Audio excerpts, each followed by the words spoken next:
Hi folks, welcome back to Soccer Card Markets.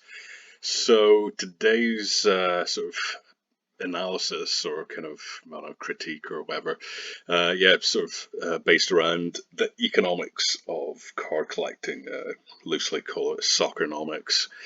Just a graph at the start here, you can kind of see that would probably be the graph you would see of someone like Messi or Ronaldo, you know, starts off, goes up a bit slowly. There's a small peak, evens off a bit as more people enter the market, and then the value goes way up and stays high once their legacy is secured. So, with that in mind, let's continue. Yeah, so the sort of obvious levers within any economic structure. So the obvious ones, supply and demand. Soccer card collecting, the demand is never going to be zero. There's always going to be somebody somewhere, multiple people collecting cards and stickers.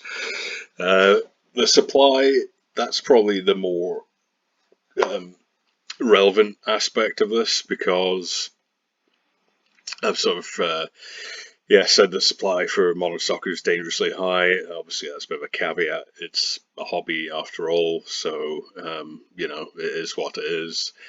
Whatever Panini, Tops, Leaf, and whoever else pump out, as a collector, you just have to kind of deal with it and pick your spots and pick what you think's the most valuable cards and which cards you want to collect, and so on. But with these high levels of printing, it does essentially narrows what becomes collectible with any kind of angle towards making some money on those cards or stickers. So rookies, autos, parallels, inserts, and variations, those are essentially the only rare cards within any given set.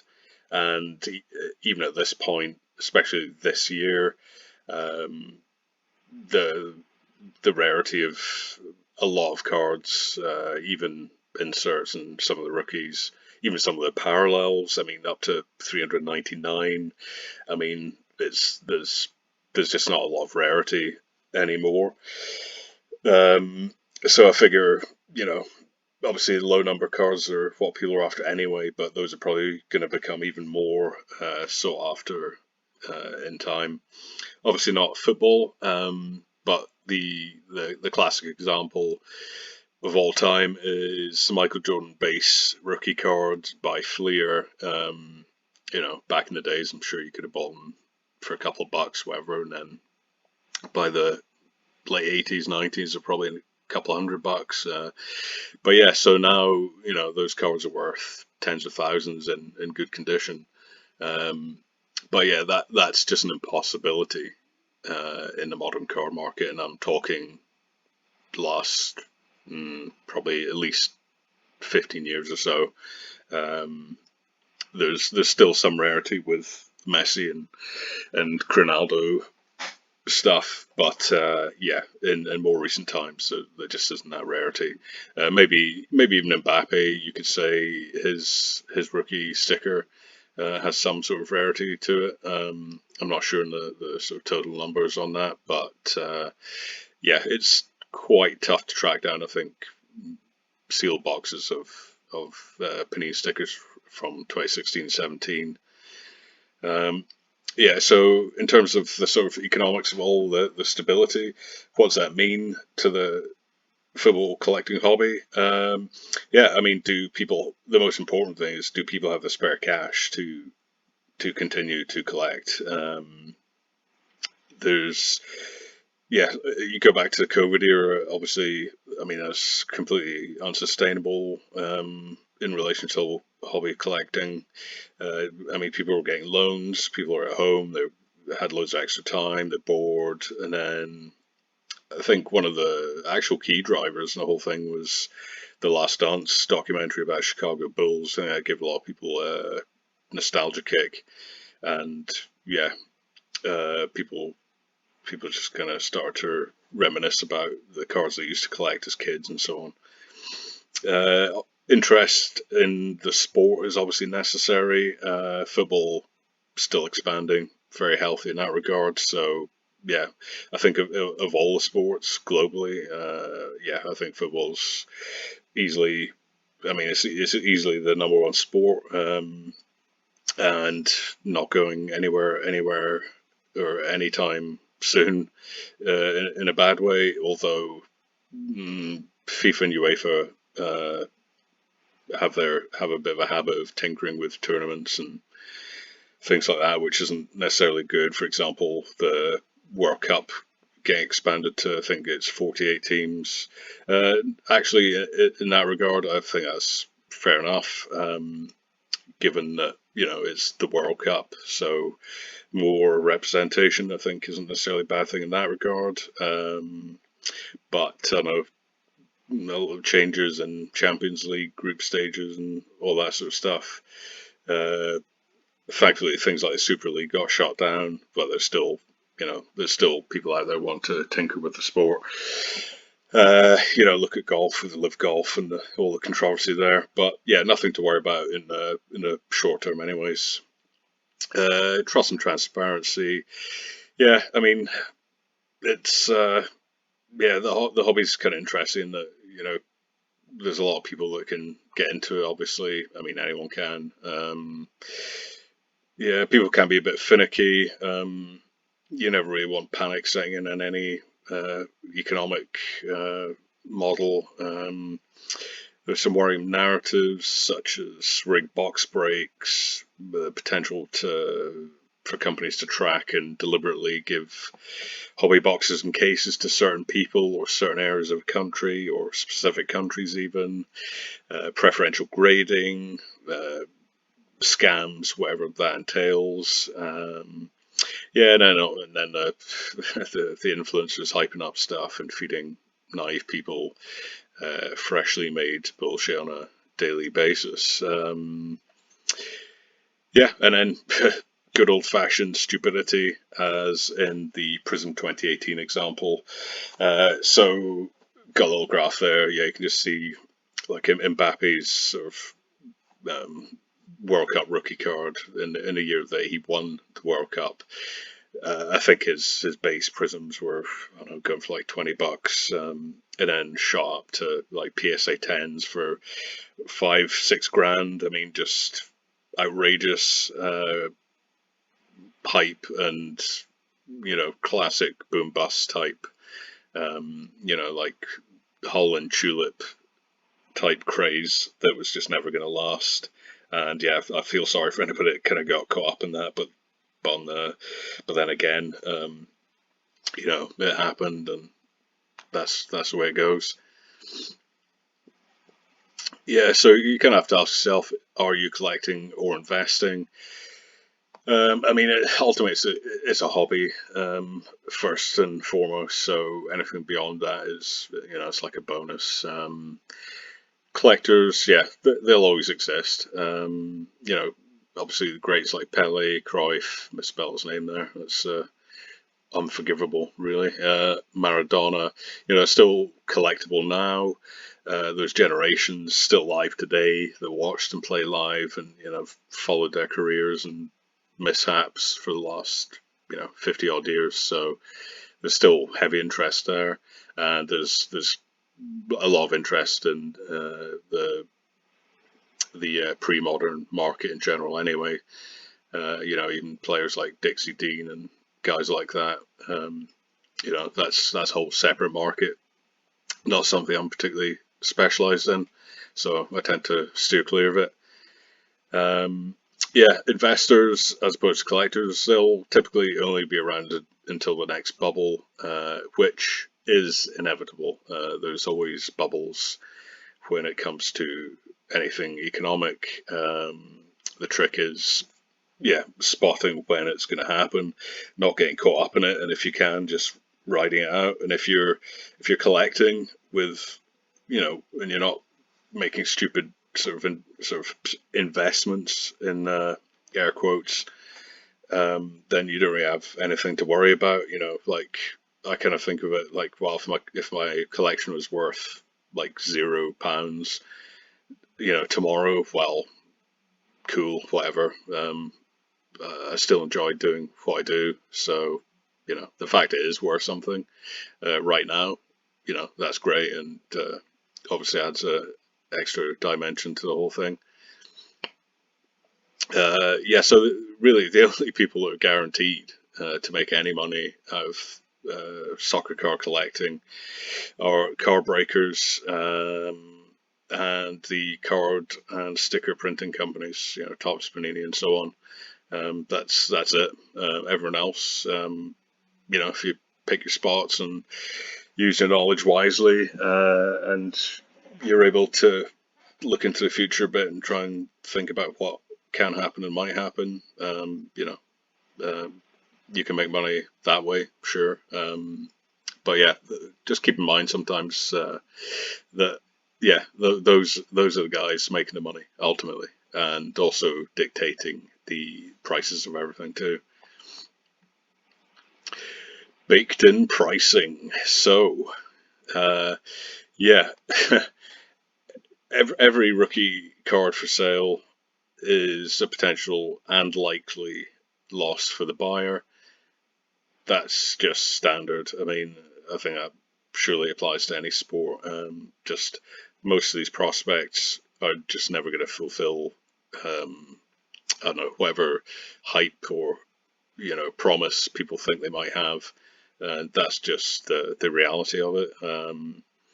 So yeah, be careful with rookies that you're buying. And yeah, the baked in pricing relates to people are essentially selling cards of players as if they've already won 5 Champions Leagues, a World Cup, a Euro, and like 8 league titles and a few domestic cups. That's already built into these prices. And if it's not, well, I have no idea what people are basing the valuation on their cards on. But anyway, yeah, it's a false promise until it comes true, which it just isn't going to for most players. Again, them's the facts. Yeah, so the example I've got here. So yeah, the sort of the baked in price of most of these rookies is like buying a 1984 BMW Alpina in 1984 at today's price for that car, which is now considered a classic and would cost you probably, I don't know, at least 5 times more than that car cost brand new at the beginning. Yeah, or alternatively, just imagine yourself going to the supermarket right now, and you want a pizza, and they'll sell you a pizza, but only at the year 2040 prices. So that's kind of what's happening with a lot of cards right now, and some of the listings on eBay are just beyond outrageous, across the board. Yeah, key case here. Yeah, this is quite an interesting one. Yeah, like for example, Haaland's cards peaked around January 2023 this year, instead of after he'd won the Premier League, the FA Cup, or the Champions League. Which, yeah, I mean, it's a sure sign that sellers are essentially building a foundation of their asking prices on future wins and trophies, which haven't happened. Which, I'd say with certain players, that's certainly a dangerous proposition. With the likes of Haaland being at Man City, maybe not so much risk there, but still, yeah, putting a lot of the onus of risk onto the buyer as opposed to the seller.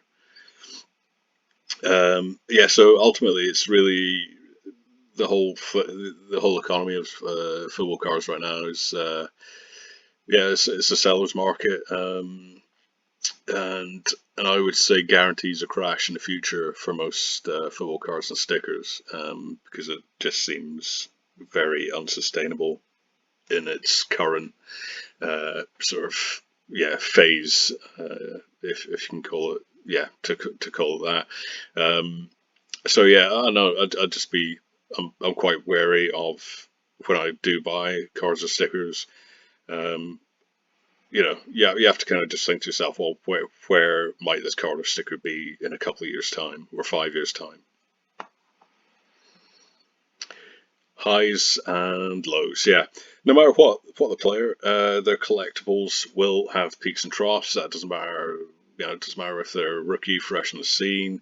It doesn't matter if they're one of the all-time greats. There's going to be highs and lows, and not just that. And any particular auction that runs on any website, you know, one week it can sell for $1,000, or and the next week someone pays 700. So yeah, you have to be a little bit careful about when and why and how you list things.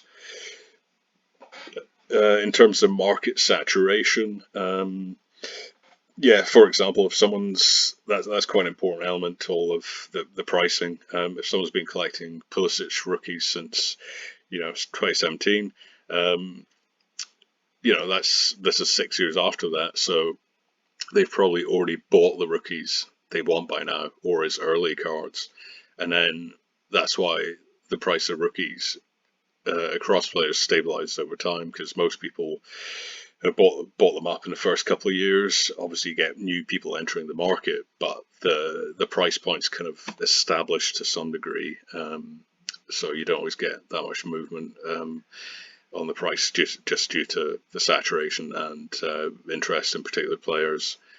Um, so yeah, here's kind of a silly hypothetical, but yeah. So if some sadistic person is building up a collection of Harry Maguire, at a certain point they've got all the rookies, they've got the key cards, so the demand goes down over time due to saturation as more people enter the market, creating a pricing gauge for cards and stickers. So people can see, sort of cold hard facts of the sales history, um, and the listed auctions, and you can more accurately value what people are prepared to pay for any card or sticker.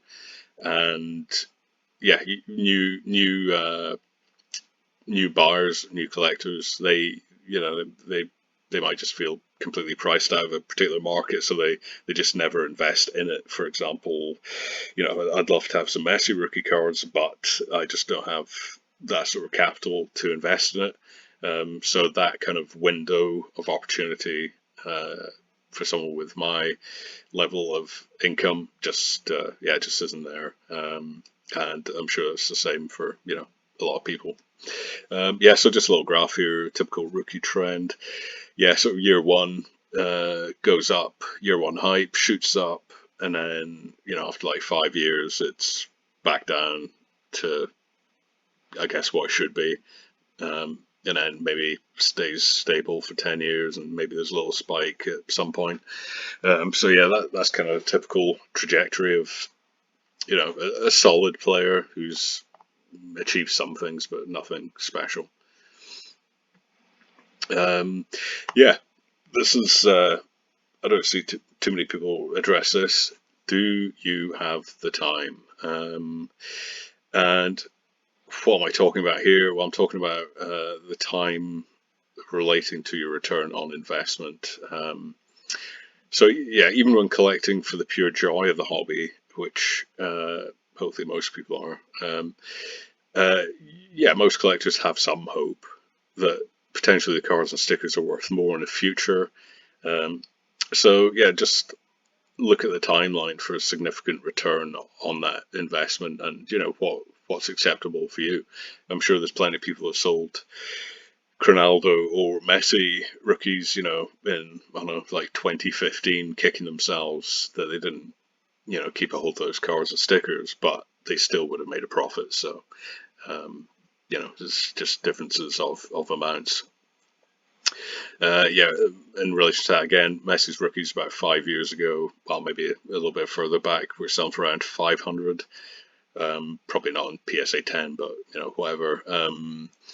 But yeah, it'd be easy at that point to think, well, what else can Messi achieve in his incredible career? And then, of course, he goes and wins the World Cup, and and his cards and stickers skyrocket to a whole another level, and also puts him ahead of Ronaldo in terms of collectability and value for those collecting Messi cards. And yeah, rookies going for thousands, tens of thousands, depending on the grade.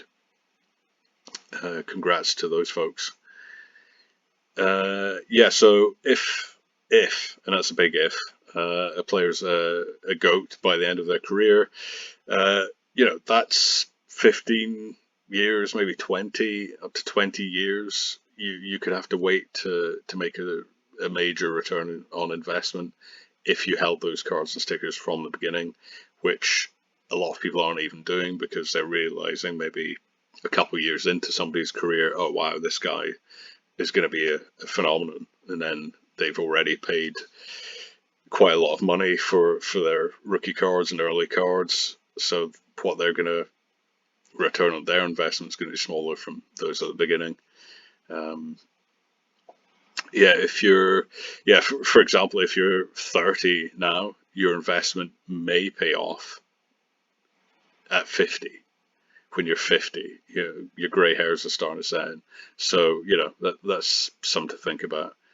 So are you prepared to wait that long to get a ROI or an acceptable return on investment? What timeline are you working on? And just think about your aims in the hobby market and what you'd like to achieve.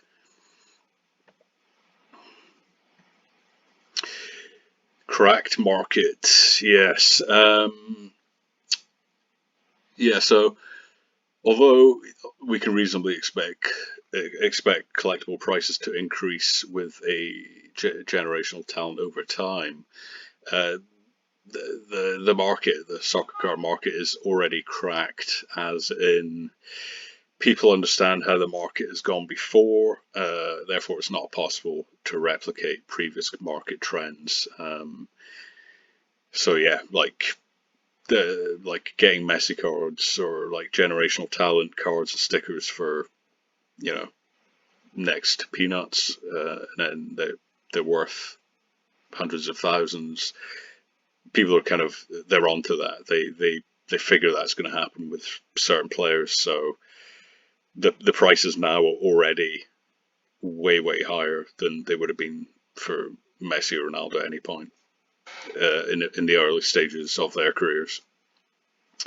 Yeah, the soccer card market is well understood at this point. There's still elements of the Wild West about it. If you're a wily collector and you're knowledgeable enough about football and you watch enough of the game and you're on top of some of the trends and some of the news and so on, you can still. There's still plenty of things to be excited about in the whole market. So that's but knowledge takes a bit of time to accumulate. So I'd advise anyone that's just going off of what they've heard or what someone's hyping up to be very wary of that sort of thing. When it comes to stats and in-depth narratives of various players and cards,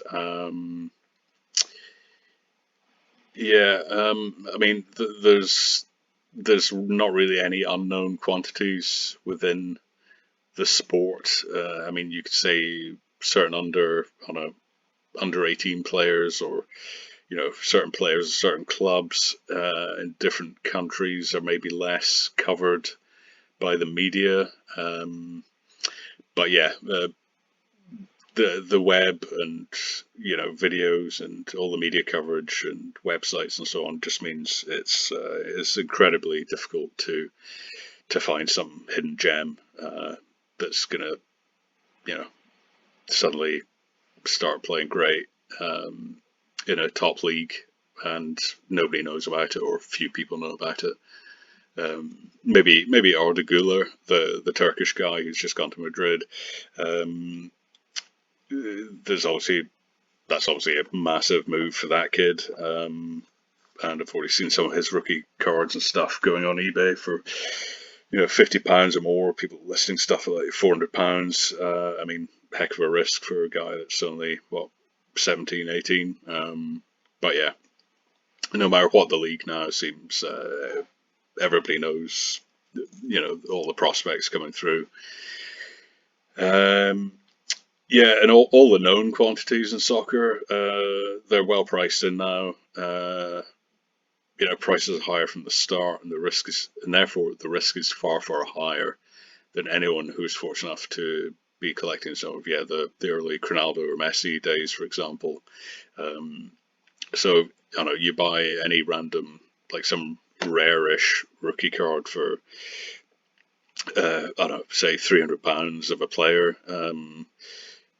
Like back in the days, that card probably would have been like £10, or like $20, or a lot cheaper. So there's quite a lot more risk now with with the sort of idea to invest in sort of hot property, so to speak, within the hobby.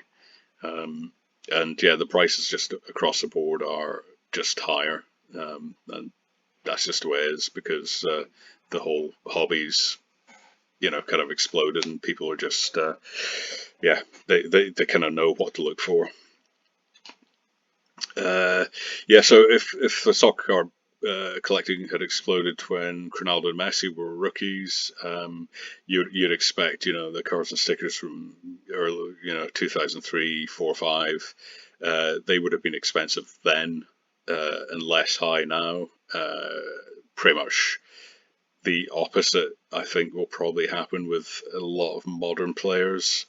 Um, just because the prices are already high at this point. So even if the top players really actually fulfill some of their promise, or most of it, or maybe even exceed expectations, the cards are already quite highly priced now anyway. So how much room is there for those cards and stickers to go up in value? That's the key question here. Yeah, football cards and stickers as assets. Yeah. Um, I mean, the way I see it, my football card collection is, well, certainly not a liquid asset. I can't just walk into a shop and use them. I can't go and buy my groceries with a Garnacho rookie or something. Yeah, like collectibles are not liquid assets. You can't sell them whenever you want instantly, whereas you can with likes of stocks and anything on an exchange. There's usually always a buyer for those sort of things. So that's something to consider and also be wary of when you think, oh, my collection's worth X amount, I'd like to sell them all now. Well, guess what? That ain't going to happen because you're just not going to sell all your cards in the space of a week. Um, Yeah, so seeing your cards and stickers as a an out and out asset, it's risky, especially without solid knowledge of the sport of football. Yeah, it's equivalent to playing poker, where luck can win against more knowledgeable people, but over time it's going to be a loss, and you can get lucky buying certain players. But yeah, more knowledgeable people within the hobby will trounce you in the long term, I think. Um, yeah, there are optimal entry points and exit points for any given player in the market.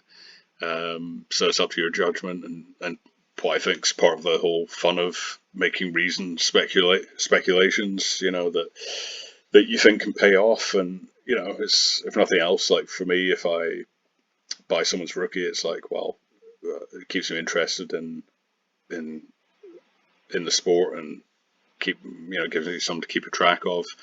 Like buying a Michael Elise rookie and from Crystal Palace. I'm not a major fan of Crystal Palace. Not a massive fan of Michael Elise, but you know, gives me something fun to do, to see how that goes, and to ultimately see if I'm correct in sort of in my judgment of players and their potential. So the fear of missing out, I would say that drives a lot of the market activity. yeah, classic example in recent, I was going to say days, but yeah, recent weeks, maybe month. Following Balogun, the Arsenal guy. Yeah, so I mean, this is an outrageous listing, obviously, but for example, someone's listing a one of five rookie of Balogun's for like $50,000. I mean, it's just stupid. It's I don't know what they're playing at. It's just baffling. And yeah, it's just if I ever see it, I just laugh. Um, so yeah, but in the instance of Balogun right now would be a terrible time to start buying his cards because all those cards are shot in value, to like 10, 20, 50x or more in some cases. Even if he's a very solid, if not better than average, goal scorer across his career, I'm not really sure any of the prices that people are asking right now for his rookie cards are ever going to justify themselves, to be honest. Um, yeah, and remember, collecting pictures of men is a hobby, firstly. Anything else is a bonus. And yeah, don't believe the hype. I was going to play a little soundbite of Public Enemy here, but I forgot. Yeah, just when it comes to collecting your cards and stickers, just don't believe the hype. Use your judgment and longer term thinking. Anyone try to sell you stuff or offering investment advice, they, just stay clear of these people. Most of them don't know what they're talking about. They're trying to sell something that they themselves have. I don't know, maybe they invested heavily in Jadon Sancho or whoever happens to be, and they're saying, yeah, he's still going to be one of the greats, or whoever happens to be. Yeah, just you got to use your own logic and come up with your own narratives to all these things. Don't get sucked into, um, especially adults, like trying to peddle stuff to kids and teenagers with the knowledge that they have of psychology and everything. It's one of the parts of the hobby I really hate. And yeah, I'll repeat the sort of don't believe the hype line a lot, because there's just a lot of idiots out there hyping up terrible prospects, wetting themselves over any rookie that touches the ball in the first team, and baseless, naive people talking about stuff they have hardly any knowledge about. Just look at any Reddit thread on football. Um, there's an absolute stunning lack of knowledge about football, and people professing to know what they're talking about when they just simply don't. Yeah, collecting. I mean, it's a hobby. It's not a stock market. There are parallels, literally. However, there are numerous variables that will affect any given player over, say a 15-year career. They can have loss of form, bad transfer, bad coach, an injury. Obviously, that can affect a stock in a publicly traded platform. Although, mm, obviously, there's some scandals that can affect those things. And yeah, you just kind of hope that you didn't invest too much in Mason and various other players. So yeah, although proven guilty or not guilty, innocent, I should say. So yeah, this is another key thing. The hobby market really is entirely open to manipulation, regardless of what I don't know, views some might hold on this. You've got shill bidding, people bidding up stuff through multiple accounts or getting their friends to bid up items.